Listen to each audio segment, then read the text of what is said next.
Introducing the 3-part options course with Hans Albrecht. Get access for free by scanning this QR code or clicking on the link in the description. This is the melt up that's still in process. Okay, this is the Qs. And you know what happened, which was way back here, August 5th, we had that dramatic yen carry trade unwind. And then we made a higher low, which was the 6th before the NVIDIA took over. Absolutely, September 11th, massive, massive change in the market structure that I noticed anyway. Very, very strong. This was a convexity short covering rally. This was NVIDIA. Anyway, you can see what it's done. This is the Trump bump. I'm on a 2-hour, but I got to pull this out so you can really see it. We're still grinding higher. That was a Trump bump and then thump, and then another grind higher. Now we're taking it up a little bit, to this head and shoulders where I said head and shoulders can be a continuation or a reversal pattern. There's a left shoulder and the head and the right shoulder. So you got to wait until they confirm, and it didn't confirm. So anyway, it broke out higher. Ta-da!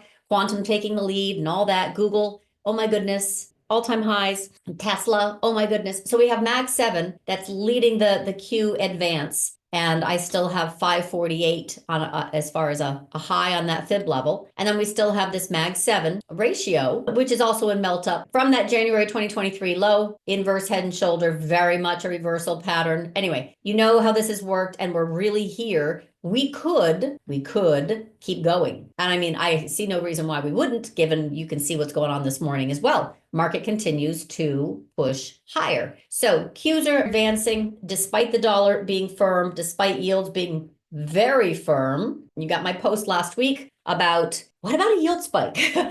So it's in play. Lucky or good. I wrote it before this started moving higher. Now we got to stay above this 4.37, make it back above 4.5. And again, a reminder that this was July high right here before the yen carry trade unwind. And yields just collapsed from 4.5 to 3.6 in what looks like a New York minute, but this actually was from July 1st until August 5th. So it took a month. And you know what happened with the market? Our market, NASDAQ fell 15%, semis fell 25%, NVIDIA fell 35%. Anyway, long story short, Fed says, oh, we're going to cut 50 basis points, and we popped up right above key level of 3.8. And here we are again. So we get back above that 4.5. I've written about that in Market Thoughts. Also swing, big picture, what the yields look like for the 5-year, the 10-year, the 30-year. They're critical right now. They're really important. So we're all bond traders now. That's my kind of catch-all phrase. Well, small caps are also not doing anyone any favors right now being long. So here's the dollar, still percolating higher. And here is the oil and gas space, still percolating sideways. But look at his post if you're interested in short covering levels. And then we've got the bond action. This is the T-note 10-year and 2-year side by side. And look at this puppy. Ta-da! We finally filled that gap. It's exactly what I was looking for. That's the first gap. There's still a trend line and then another gap. So yeah, this is only one of 3 that I have. That's my other one that goes all the way back to the October 2023 low before the November 1st Fed pause in Yellen Yahtzee that bid the market up strongly. And then there's one all the way down here, which is from May of 2024. So I still have 2 more price targets to tag on the bond short. And here's the 2-year. We have not hit.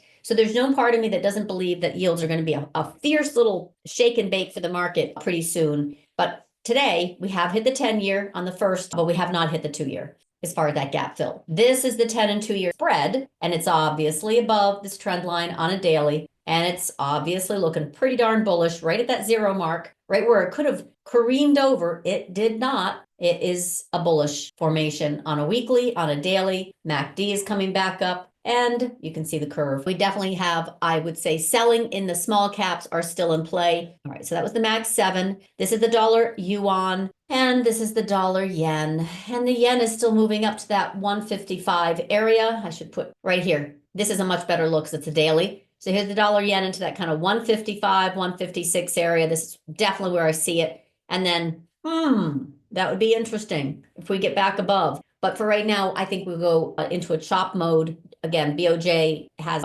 also their meeting on Thursday. So right after our FOMC. Next month, they have it before our FOMC. Anyway, I think next month. I don't think they're going to hike this month. This 230, I am sometimes just very, very, very stubborn. And this is one of them. So I really see that 230 for small caps, which is that 55-day, which is hard to believe. I know, because we've been selling off under the surface since December 2nd, and diamonds have not been 10 days in a row. 1, 2, 3, 4, 5, 6, 7 days in a row. That's not 10. All right. Anyway, so it's been a long time since diamonds have been down this consecutive many days in a row. So what I wanted to show you is this. This, as I've warned, advanced decline of small caps, NYSE, however you want to put it, has absolutely turned down, and it's still down. Even if SPY is up here in white, this is IWM in purple. This is that indicator in purple. This is a big old channel. We get above, we bounced, we get above, we broke inside, we get above, we come back.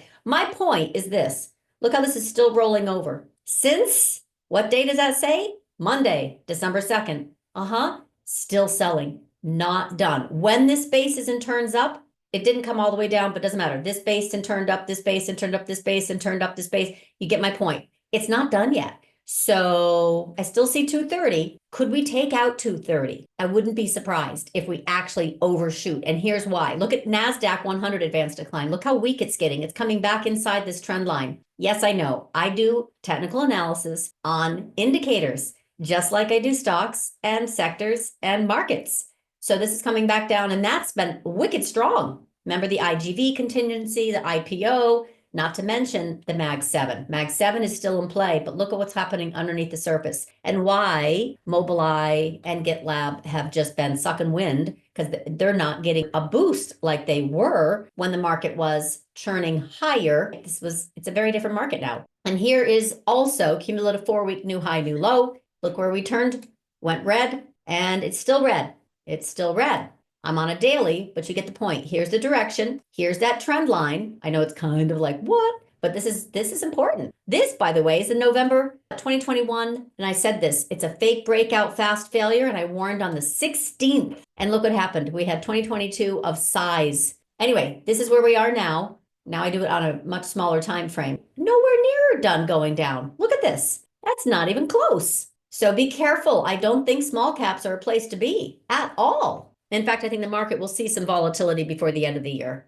This is what yesterday felt like, actually since December 2nd. Tech is very joyful. SPY is drowning a little bit, and value and international stocks are long dead. All right, this is literally what's happening in the market, relatively speaking, growth over value. I know that's kind of cheeky, but that's really how it feels, right? So yesterday we had this amazing continuation in value getting crushed. And you can see it here, which I posted in Trading Room Notes. This representation happened to be December 2nd that this ratio finally got above 2.05. It ran into 2.2, which is the prior July 9th, 10th high. Okay, now, yes, that's kind of bullish. It also could be dramatically pull back and then move higher. We haven't even had a melt up yet. Can you imagine? The market's becoming more unstable, not less. So yesterday we had volatility of NASDAQ move up, and it was kind of interesting because we actually came down and got supported at that 1512. That was the week before last. And this one opened up like I wasn't totally expecting this 11% advance, I will admit. Was expecting, spot up, vol up. Now, yields are the important thing, and I've written about this already, so I'm really watching with bated breath here. But we get back above this 4.5 will be very eventful, back up to 4.68, or let's call it 4.7. But this is right now this is why I did that write-up, prepare for a yield spike. So we are pushing higher, a little shake and bake today, but we're above this key level of, for me anyway, 4.37. Remember I said, what the heck? This is moving. This is the spread between the US 30 and the Japanese 30. Look at this thing moving lower. Look at this thing moving lower. And you've got SPY sideways, and you've got Qs melting up. And now you've got VIX going, hey, wait a minute. I think that they're right. This fractal of the yield spread with SPY and Qs and inverse VIX, this is inverse VIX. And if it looks broken, it is because it broke on August 5th. But the point is, this is right. Fundamentally speaking, this is the direction we should be going, but the Qs are melting up because they're glomming on to all things quantum or mag. and value and international are just, when I say value was crushed, look at this. This is RSP. This is concentration in SPY. And this is what happened since December 2nd, just crushed. That's literally why I said it. So we're not in play with gold and silver. We're not in play with miners. We're not in play with XME, XLE, XLV, XLU, XLP. You get the idea. None of it. No value. Only Mag 7 growth. Only the stuff that is quantum and FANG. That's it. That's all. Now I'll look at my indicators. We have gotten into oversold. This is likely where we head back to. I don't think it's done yet, if you know what I mean. I think we got a little bit more. We're down a lot. Here's a trend line tag. Here's a trend line tag. I would say just let it fall. It doesn't look dip buying worthy yet. Beautiful reversal pattern. Breaking the 10 for the first time since June. Well, breaking the 10 week. Remember, this is breadth, cumulative 4-week new high, new low, roundabout. Already started spotting this literally on the 2nd for net selling, but it didn't show up here. Remember, net selling started going red here, but this didn't start rolling over until the 6th. And we have fallen quickly, heading into that 55-day. We've broken the 10-week. We're on support level 3 for intraday. We haven't even based yet. I'd say just let it fall. In other words, this is nicey weakness. This is nicey weakness. And then if we go to nicey, you can see it's still falling. I don't see any support yet. This needs to get up. It's not there yet. I would just say let it fall. Not a buy the dip yet. And I know small caps are holding up, whatever, but this is a tell that it's still not safe to buy. The rest of us are anxiously waiting to see what happens with this value sell-off, because don't forget, markets don't sell off at the top. They sell off from oversold. They crash. That's the word. Markets don't crash from overbought. They crash from oversold. I'm looking at this going, we should bounce here. Look at that 55, right? Perfect place. But that is an evening star reversal. That is a break of the 10-week we have not had. This that I'm measuring is cumulative 4-week new high, which is new low, which is falling down stuff underneath. XME, XLE, XLV, XLU, la, la, la, la, la, value, while growth is disguising all of that. Now, this is where it should bounce. But then I look here and I'm like, it's not done. It's not going to bounce here. It can't bounce here until this stops and goes higher. What would cause this to go higher? Powell comes in and says, don't worry, we're not going to pause in January. Well, then why did they use that Fed whisperer to float that article about pausing? And those rate cuts are not getting priced in anymore. They're getting priced out. I don't want to buy small caps in that scenario. With this rolling over, even though it's on support, with rate cuts getting priced out, that's not good for small caps. And the money flow leaving and going into concentration risk. So for me, I'm like, that looks like a great place to bounce, right? You first. I'm going to let that figure out the 55-day. I'm going to let that figure out the 55-day because this is gap fill all the way down to the 100-day at 224. Could we make a running start for 224? In other words, markets don't crash from overbought. They crash from oversold. Could we make it down here? Absolutely. Part 2, Timing the Correction. The after is coming out shortly. Stay tuned. Join Club today to engage with Samantha and her team of 10 experts. Scan this QR code or click the link in the description. Subscribe to LaDuc Trading YouTube channel for more live trading room recap videos and other content.